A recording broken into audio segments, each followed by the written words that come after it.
नमस्कार दोस्तों। AFC Asian cup में भारतीय टीम के खराब परफॉर्मेंस के बाद हमारे कोच ईगो स्टीमैक की पोजीशन पर खतरे के बादल मंडरा रहे हैं। तो ऐसे में मैंने सोचा क्यों ना कुछ फ्यूचर ऑप्शंस की तरफ नजर डाली जाए कि अगर हमारे कोच ईगो स्टीमैक को सेक किया जाता है तो इनकी जगह हमारे पास कौन से ऐसे ऑप्शंस हैं जिनको हम फ्यूचर में इस भारतीय फुटबॉल टीम का कोच देखना चाहेंगे। तो आज इस वीडियो के अंदर हम कुछ 4-5 ऑप्शंस की बात करने वाले हैं, लेकिन उससे पहले एक बहुत ही इंपॉर्टेंट अपडेट है इंडियन फुटबॉल फैंस के लिए। इंडियन फुटबॉल फेडरेशन ने हमारे कोच ईगो स्टीमैक से एएफसी एशियन कप की खराब परफॉर्मेंस के बाद उनसे पूरे टूर्नामेंट की रिपोर्ट मांगी थी। तो जब हमारे कोच ने कल अपनी रिपोर्ट सबमिट करी तो उस रिपोर्ट के अंदर उन्होंने सरप्राइजिंगली ये बोला कि आज हमारी नेशनल टीम जो बड़े लेवल पर परफॉर्म नहीं कर पा रही है, उसका रीजन ये है कि हमारे जो आईएसएल के क्लब्स हैं, अगर वो बांग्लादेश के क्लब या मालदीव के क्लब से अब हारेंगे तो ऐसे में हम कैसे उम्मीद कर सकते हैं कि हमारी नेशनल टीम अच्छा परफॉर्मेंस करेगी। तो भाई से मेरा सीधा जवाब ये है कि जब आप एएफसी एशियन कप के लिए टीम सेलेक्ट कर रहे थे तब आपको क्या मतलब नहीं दिख रहा था कि हमारे क्लब बांग्लादेश या मालदीव के क्लब से हार रहे हैं,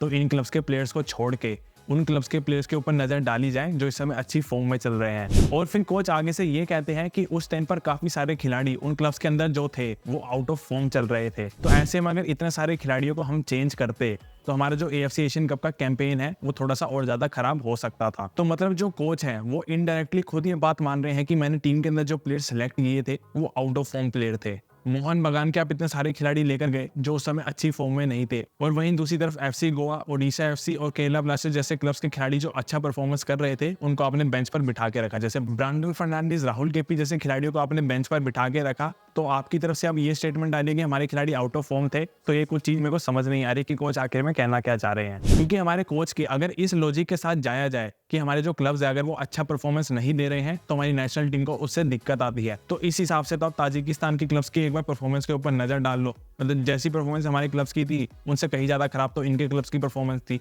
लेकिन तब भी ताजिकिस्तान अपने डेब्यू एएफसी एशियन कप के अंदर क्वार्टर फाइनल्स में चली जाती है। अब वो कैसे चली जाती है वो अब हमारे कोई कोच से पूछेगा कि उसमें भी कोई अच्छी सी एक बात लेकर आ जाएंगे। तो भाई ऐसे में तो खैर हमारे कोच की जो बातें हैं वो तो मेरी समझ से बाहर है। खैर इन सब बातों को साइड हटाकर अब हम जो कोचेस के ऊपर नजर डालने वाले हैं सबसे पहले उनके ऊपर ध्यान देते हैं। नंबर 5 पर जो कोच आते हैं वो है ओवेन कोयल। अगर मुझसे कोई पूछेगा कि आप इंडियन फुटबॉल टीम के कोच के रोल में किस कोच को देखना पसंद करोगे, तो भैया जो ओवेन कोयल है ना वो मेरे लिए टॉप 5 के अंदर आते हैं। यूथ खिलाड़ियों को किस तरीके से डेवलप करना है वो इनको बिल्कुल अच्छी तरीके से आता है। इंग्लिश प्रीमियर लीग के अंदर ये बर्नले की टीम को कोच कर चुके हैं। 2007 या 8 का जो सीजन था वहां पर इन्होंने बर्नले की टीम को कोच किया था और वहां पर इनको मैनेजर ऑफ द मंथ का अवार्ड भी मिला था। और खास तौर पर गौर करने वाली बात यह है, जब ये बर्नले की टीम को कोच कर रहे थे उस टाइम की डिफेंडिंग चैंपियंस मैनचेस्टर यूनाइटेड को इन्होंने बर्नले की टीम से हराया था। और सिर्फ इतना ही नहीं, आईएसएल के फैंस भी इनको अच्छे तरीके से जानते हैं कि जब चेन्नई एफसी के ये कोच बने थे उस सीजन के अंदर चेन्नई एफसी की परफॉर्मेंस काफी खराब चल रही थी, लेकिन इनके आने के बाद ये चेन्नई एफसी को आईएसएल के फाइनल तक ले गए थे। और सिर्फ इतना ही नहीं, उसके बाद जब जमशेदपुर के कोच बनते हैं ना अपने पहले ही सीजन के अंदर, ये जमशेदपुर की टीम के साथ आईएसएल की लीग को जीतते हैं। और उस जमशेदपुर की टीम के अंदर इन्होंने काफी इंडियन यंग प्लेयर्स को यूज किया था और उनका किस तरीके से सही इस्तेमाल किया जाता है ये इन्होंने बाकी कोचेस को दिखाया था।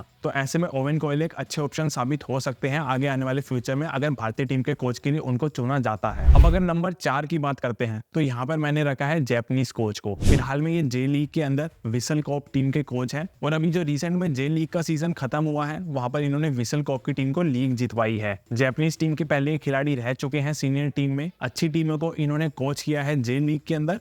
वो काफी अच्छा एक्सपीरियंस है इनको टीम को कोच करने का और यूथ प्लेयर्स को बढ़ावा देने का। और आज के टाइम में हम काफी टीम्स को देख रहे हैं, जैसे थाईलैंड होगी वो अगर जापानीज कोचेस को यूज कर सकती है तो आज के टाइम में अगर हमारी टीम भी जापानीज कोच को यूज करती है तो उसमें कोई बुरी बात नहीं है, क्योंकि जापानीज कोच को हमने देखा है वो काफी अच्छे कोचेस निकलकर साबित हो रहे हैं। क्योंकि जापानीज कोचेस को हमने देखा वो प्लेयर्स के साथ अच्छे तरीके से टैक्टिक्स को यूज करना जानते हैं और यूथ प्लेयर्स को बढ़ावा देने में काफी आगे हैं जापानीज कोचेस। अब अगर नंबर 3 की बात करते हैं ना तो यहाँ पर भाई मैंने रखा है इंडियन कोच को, खालिद जमील को। अब क्यों रखा है उसका रीजन ये है कि कई बार खिलाड़ियों की जो अंडरस्टैंडिंग होती है ना वो अपने ही नेशनैलिटी के कोच के साथ ज्यादा अच्छी होती है। और खालिद जमील को तो सब अच्छे तरीके से जानते हैं। आइजोल एफसी की टीम के साथ आई लीग का खिताब इन्होंने जितवाया था, वो एक ड्रीम रन थी इनके लिए। और नॉर्थ ईस्ट की तरफ से वो पहला क्लब बना था जिसने आई लीग जीता था उस टाइम पर। उसके बाद नॉर्थ ईस्ट की टीम का जब इनको 20 सीजन में कोच बनाया गया वहां से इन्होंने अपना असली जादू दिखाया जो पहले इंडियन कोच बने थे ये, जो एक आईएसएल के क्लब को प्लेऑफ्स तक लेकर गए थे।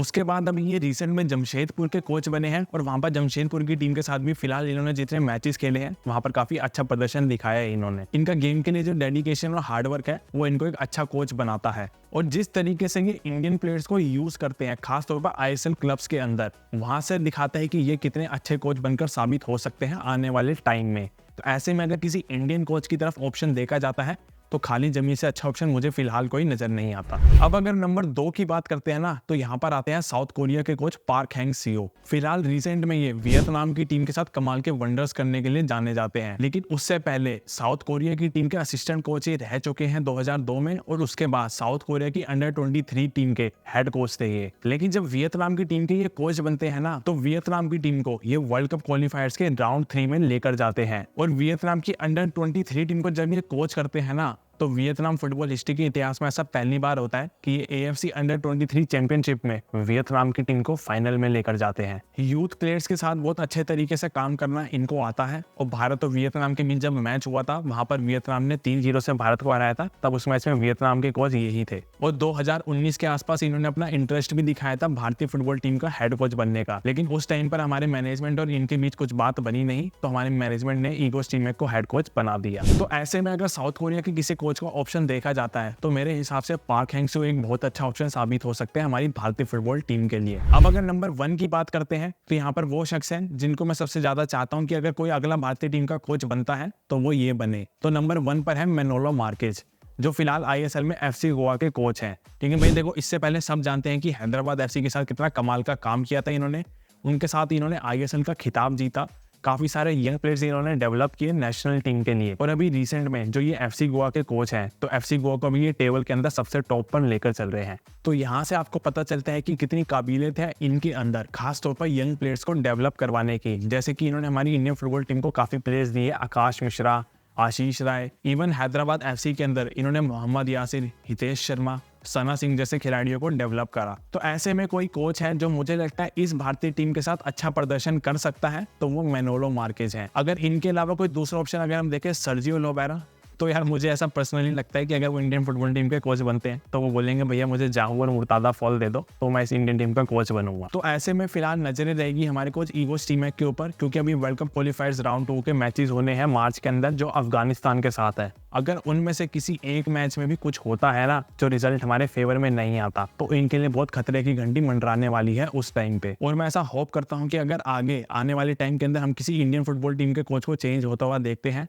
तो वो इन 5 में से ही कोई ना कोई हो, या फिर कोई और ऑप्शन हो तो अच्छा होना चाहिए, जो टीम को आगे एक साथ लेकर चले। तो बस यार आज की वीडियो में इतना ही। मैं उम्मीद करता हूँ आपको वीडियो पसंद आई होगी। वीडियो पसंद आई तो वीडियो को लाइक कर देना, चैनल को भी सब्सक्राइब कर देना, ताकि आगे की वीडियोस आपके पास आती रहे।